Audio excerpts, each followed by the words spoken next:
Hello, hello. Good morning, good afternoon, and good evening. Welcome back to Mostly Accurate, the podcast where I try to make sense of the news, mom life, and whatever chaos is currently trending. Emphasis on try. Okay. So I know every single week I say I'm going to try and keep it short, and somehow I end up spiraling into like a 20-minute rant about who knows what.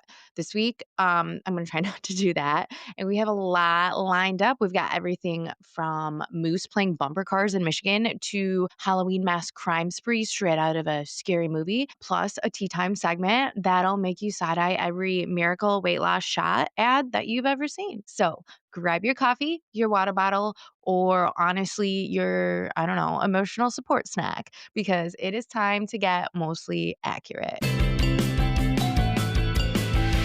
Hello, hello. All right, current events. Our first current event today, we're going to call it When Nature Fights Back because the moose are mad in Michigan. Okay, so apparently the moose in northern Michigan have had like enough. Like they're done with it. They're officially entering their I'm not moving for you anymore. So, according to Fox 2 Detroit, collisions between moose and vehicles are surging. And not just a little bit, like 60 crashes in the past 4 years alone. That's almost one fourth of all the recorded moose car collisions since 1984. So, yeah, the moose are winning. Okay, first of all, a side note. I don't know why, but like I really didn't think like moose lived in Michigan. I used to live in Colorado and there was moose there and I've seen a moose like in Colorado off the highway. But Michigan, I didn't know the mooses lived here. The moosies, the meese. Yeah, I didn't know they lived here. So that was a fun new fact for me. I don't know if it is for you or you might just think I'm dumb, but whatever. So, what's going on? The Michigan Department of Natural Resources says that the moose population is migrating further south. So, maybe that's why I haven't seen the moose because they're like in northern Michigan. I don't know. Maybe they're tired and they're cold. Maybe they found out about the new Starbucks in Marquette. Either way, they're wandering into more populated areas across rural highways where drivers are zooming through like it's NASCAR in the UP. So, get this. One of the hot zones is US 41 between Nestoria and M26 where they have had 45 collisions. I'm just saying, if your GPS says turn on to US 41, I don't know, maybe don't. Like the moose crossing signs that are supposed to be like warning the drivers that there's moose, people keep stealing them. And I don't know, I can't decide if it's the most like Michigan thing I've ever heard or just, I don't know, the dumbest. Like there's some guy somewhere proudly displaying a bright yellow moose crossing sign is in his garage. Meanwhile, there's actual moose out there being like, dude, I needed that. So now the DNR is using like plain signs with like no moose picture on them, just like text, which is like super boring and lame because apparently people won't steal a sign unless there's a cute animal on it, which honestly, I don't know. I guess it says a lot about the human species. So, like what's going on though really like with these moose. So Michigan has been trying to grow its like moose population since the 1980s, which is like also another fun moose fact for me because I apparently don't know shit about moose. So they reintroduced the species hoping that like they could reach like 1,000 moose per year by the year 2000 or something like that. And we're sitting like roughly at that actually, which is wild because they're still like managing to destroy a surprising number of vehicles. At this point, we might as well call them like Michigan's like unofficial traffic cops. So officials are talking about putting up wildlife fencing and even like animal overpasses, which sounds adorable. It really does until you realize that's just a bridge for moose. Isn't there like what's that? Isn't there a video game like Animal Crossing or something? I don't know. But yeah, somewhere out there is like a Michigan civil engineer just like ready to design this like moose expressway, which I don't know. I guess it's kind of cool. I'm just imagining like moose casually walking over there, like finally an infrastructure for me, you know? Like, good for you, moose. I can't decide if these moose are bold or just like terrible at directions though. Like, why is this happening? Like, hey Carl, is that the forest? No, Greg, that's a Ford F-150. Like, Come on. Is our moose population just like, I don't know, slowly declining in intelligence at this rate? I mean, Michigan drivers need like moose radar detectors more than they need like seat heaters, it sounds like. So, yeah, if you're driving in Michigan anytime soon, keep your eyes open, slow down because the moose don't care about your insurance deductible. And, they definitely don't care about your new grill. And if you must steal a sign, maybe just like take a selfie with it instead. I don't know. Like that way, both you and the moose get to make it home safe. All right, switching gears from wildlife to wildlife choices. Down in Alexandria, Virginia, three people decided to take Halloween like way too far. So, according to WUSA 9, a masked trio dressed like horror movie villains showed up to a family home around 10 p.m. and started like banging on the doors, yelling threats, and trying to break in. That is bizarre. I don't know if you've seen this video, just like Google it, I don't know, Google masked trio and it'll like show like the full video of the ring camera footage. Terrifying, you guys. It's super scary. And when the family asked who it was, one of them said, "Happy Halloween." Okay, because nothing says festive spirit like a potential home invasion. The group reportedly were wearing masks that look like a clown, a nun, and Mike Myers. So basically, the scariest group chat ever, right? They slashed window screens. They circled the home for about 10 minutes before they finally ran off. Now, police are investigating and using the doorbell footage to track them down, which, like, thank God for ring cameras if you think about it. Otherwise, this would just like sound like something straight out of like The Purge, Suburban Edition. And let's be honest, because Halloween is supposed to be about candy, not criminal records. Somewhere there's a group chat that started like, "Oh, let's prank somebody," and ended up with, "So we might be on the news tonight." I don't know. And you gotta think it's just kids, but at the same time, it's like, what were they thinking? Like, I can just imagine how this conversation went after they did this. Like, bro, do you think we went too far? Dude, the nun costume is your idea. Like, I can just see this unraveling, and I'm sure they're gonna catch these kids, I'm assuming, or teenagers very soon. Also, can we talk about the timing of this? 10 p.m. on a weeknight? If somebody knocked on my door at that hour wearing a mask, I'm not calling a cops, I'm calling an exorcist. Like, no, no, no, no. No, thank you. I have a sleeping baby in my house. Actually, correct that. I'm totally calling the cops. I'm calling the cops. I'm calling Tom Cruise. I'm calling Jesus, like everybody. Like, what are you doing at my door? Like, I hate answering the door for just like normally answering the door, but just like imagine like that. Somebody like oh my gosh. Nope. Nope. Nope. Nope. And yeah, it's just too much to me. So yeah, moral of the story, don't do crimes or pranks in horror masks. It's just like not nice. It's not right. And it's like a thin line between like funny TikTok and felony.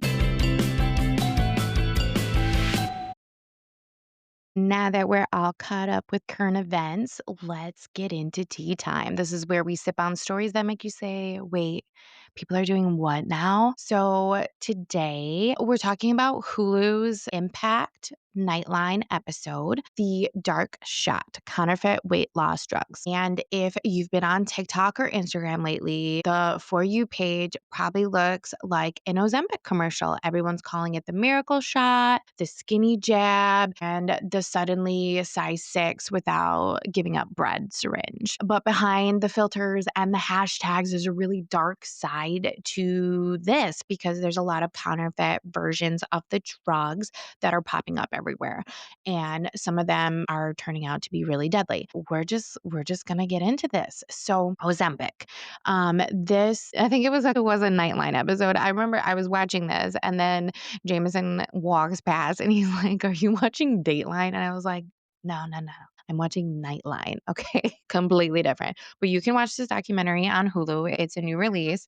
And the episode opens up with Real Housewives of New Jersey star Dolores. I love Dolores. And New Jersey is my favorite Real Housewives like franchise series. Just love Real Housewives. It's so entertaining. I'm watching Salt Lake City right now, when I have time. But anyway, the The whole episode, the Nightline episode, opens up with Dolores explaining how once she hit her 40s, it became really difficult for her to lose weight. And being in the public eye, it's obviously like, you know, people are very critical, critical of reality stars and all this. And Dolores is awesome. She's been like super open about how she started taking Ozempic and how she started losing weight. And she's basically talking about when she was in her 40s, she went to a doctor and the doctor told her that she was insulin resistant and pre-diabetic. And that's when she was prescribed GLP-1s. And she said that she's thankful and she feels lucky right now to know that, she's in a financial position where she can afford these drugs because like hers with a coupon is about $550 a month.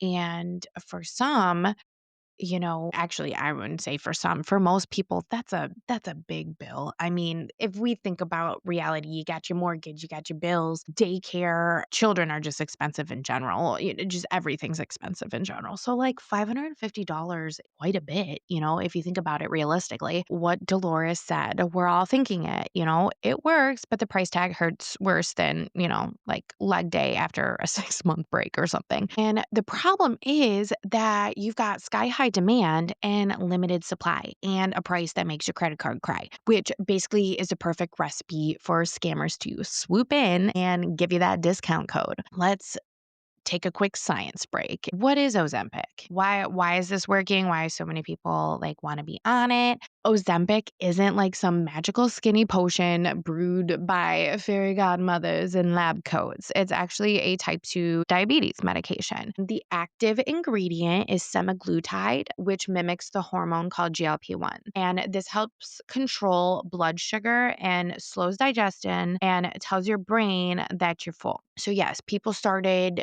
losing weight originally because their bodies hit like, I'm done eating before inhaling an entire charcuterie board, which I wish I had that sometimes, but I'm trying to learn how to eat intuitively along with the gosh, damn it, that word, intermittent fasting. But I mean, it's almost like a restart switch for your body because when you're like a baby, you stop eating when you're full. So our brain chemistry, it helps signal that like, hey, I'm done eating. Then came Wegovy, which is a version approved for weight management. And cue the social media explosion. Celebrities, influencers, your coworkers, your cousin, everybody's just like trying it out. And then like suddenly Ozempic was harder to find than, a parking spot at Trader Joe's. And when it's something expensive and impossible to get, like that's when the underground like wellness market slides with, hey girl, I got what you need.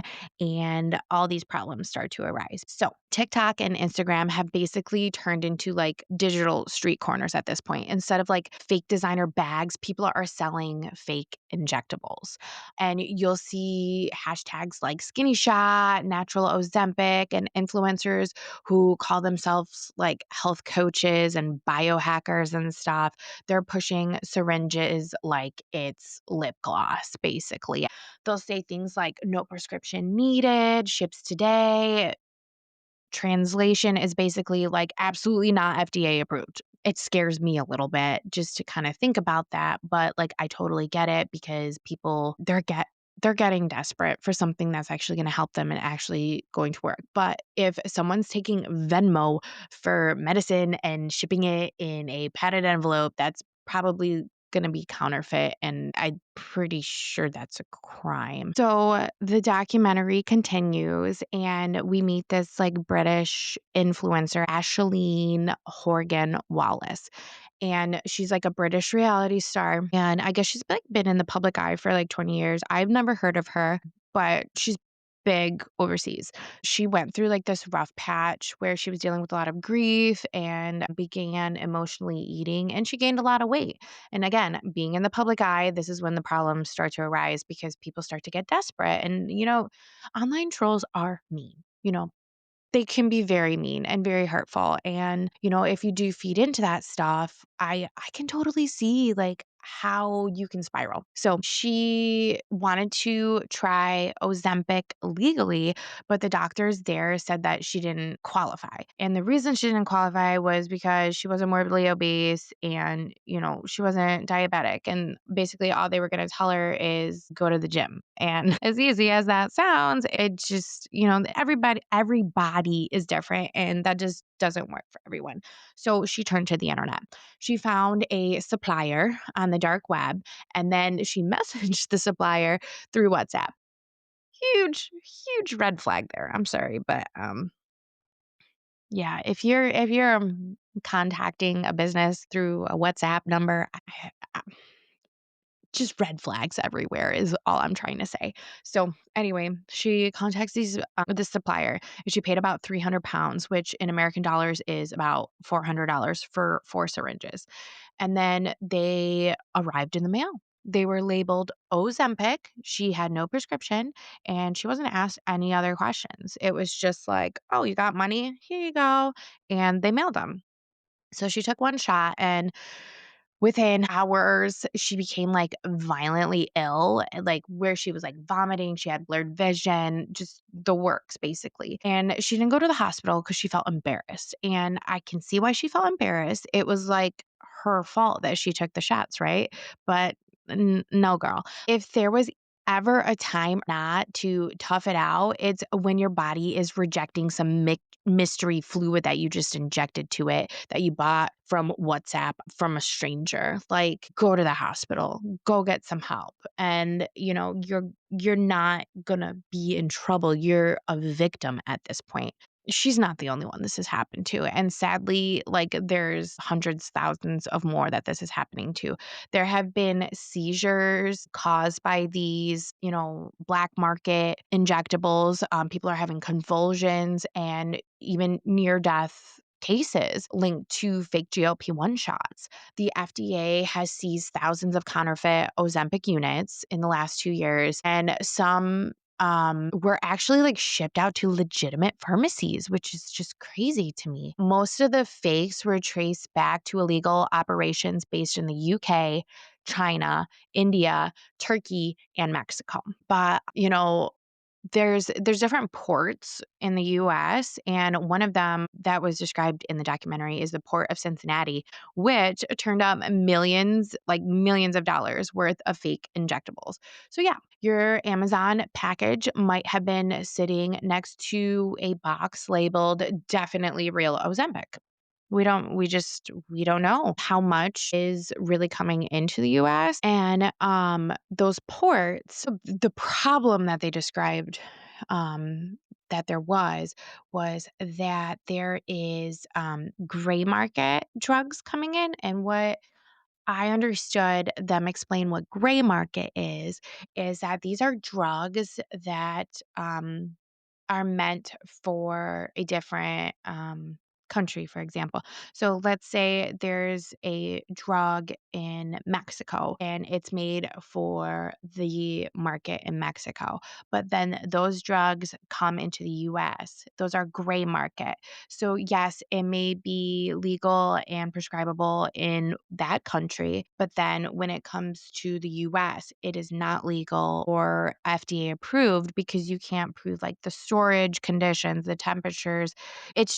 It's gray market is just like a sounds like a gray area, right? So yeah, that was a fun fact that I learned. What shocked me most is a lot of people who buy these fakes think that they're going to get in trouble if they report it. The law treats them as victims instead of criminals. So authorities want to find the people profiting off fear, body pressure, impossible beauty standards, not shame of those who got duped. So they want to find, the dealers. They want to find the distributors of these fake drugs because it isn't about vanity. It's about health and trust and how desperation, I guess, at this point meets a financial opportunity. And that really isn't right. And I guess we'll see what happens in the coming years because I do know that there are semaglutides that are no prescription needed being sold in the US. Whether or not they're FDA approved, I guess I don't know. This is just like a whole new thing that is happening in society and, history. Isn't it great to be a millennial? We've just gone through so many different things going on. But let's just talk about how you can protect yourself. Let's make sure that you, your bestie, anybody just never end up sharing your own Hulu doc series experience. So here's just like a little checklist of red flags. No prescription needed. Do your research, okay? Like I said, I'm pretty sure that there are certain websites where you can purchase this product, like semaglutide. Any type of GLP-1s. There's a lot of like vitamin shops that are now selling compounded semaglutide. Just do your research. If you see anything that says no prescription needed, if they want cryptocurrency or Venmo as a payment, like girl, it's not medicine, it's a drug deal. The only like reachable mode of contact is like WhatsApp or DMs. You're not buying Ozempic. You're gonna get scammed. I don't think that they have a customer service department. I'm just gonna go out there and say that. Weird packaging or typos in the label. That's just a big red flag as well. And then if the price is just too good to be true, it could be because it is too good to be true.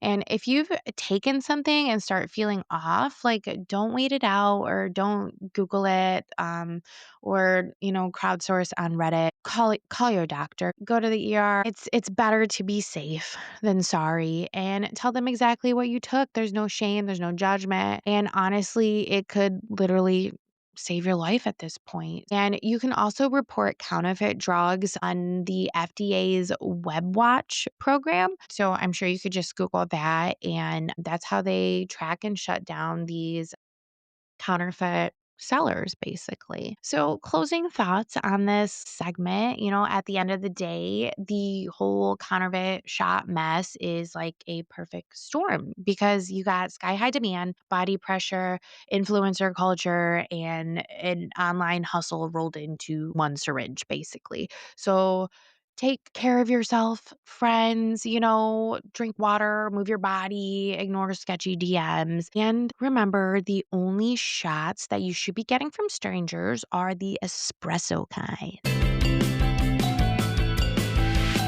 Now that we've learned so many things today, let's just take a moment and unwind for our mom moment of the week. And honestly, this week, my house looks like a tiny tornado hit it. It's just there's things everywhere. There's Fisher Price little people just scattered all over my living room.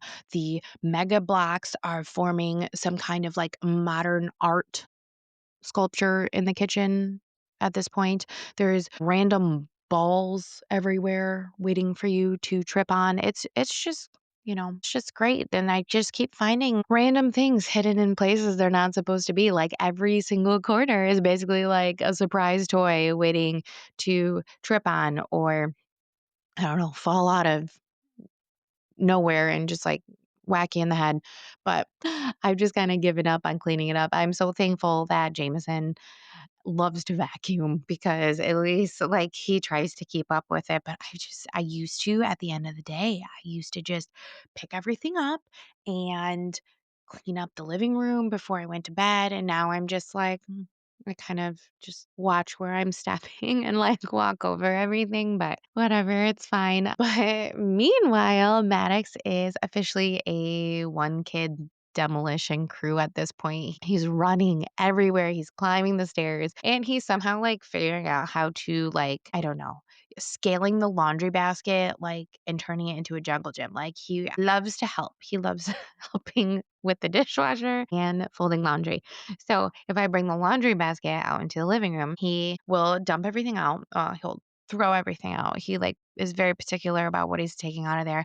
He'll flip the laundry basket over. He will push it against a piece of furniture, climb on top of that, then climb on top of the furniture. It's just like everything's a jungle gym. His imagination is just limitless at this point. And the fake crying has become like an art form for this little guy. I don't even know if he gets this from me or from Jameson, but he sure gets like everything he wants. Like he's gotten to the point where like he knows he's not supposed to be doing something or he wants something.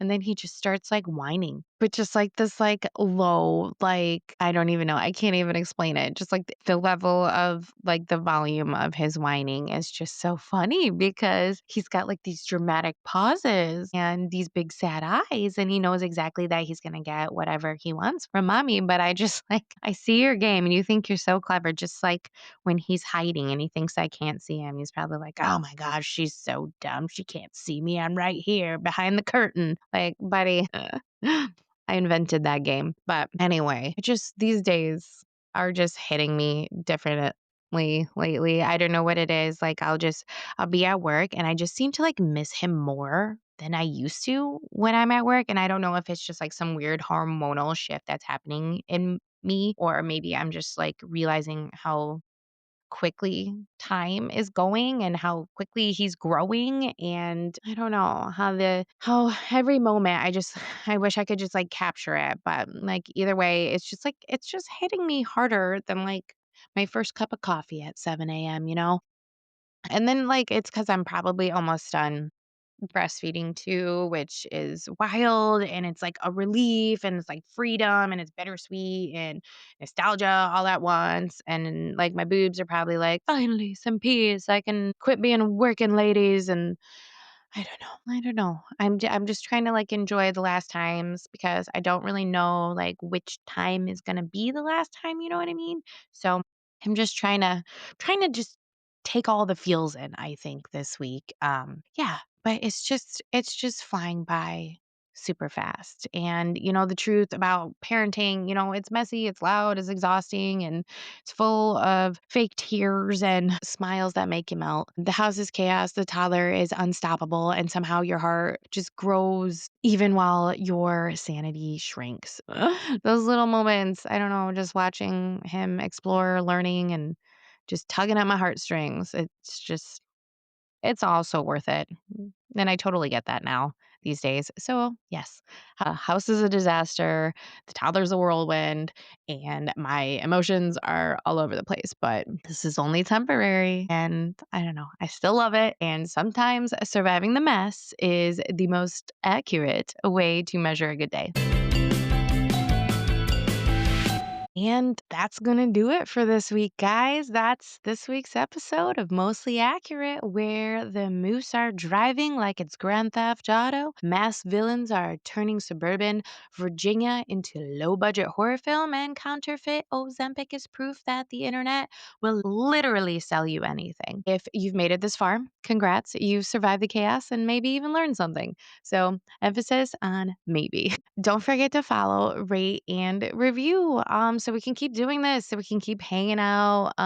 I love chatting with you. I love doing this. This week we had a learning experience. Who knows what we're doing next week? I don't really until the day before sometimes. You can follow me on Instagram, YouTube, Pocket Casts, Apple, Spotify, all of them. Spotify is my home platform. You can comment on Spotify, which is great. So you can have conversations on those episodes. So if you guys follow me on Spotify, great. I would love to hear from you. Otherwise, comment, like, subscribe. YouTube is also my other favorite platform. So until next time, stay curious, stay caffeinated, and please, if a stranger offers you a miracle shot on WhatsApp, just say no and get yourself a latte instead. All right, that's it for today. Okay, love you. Bye.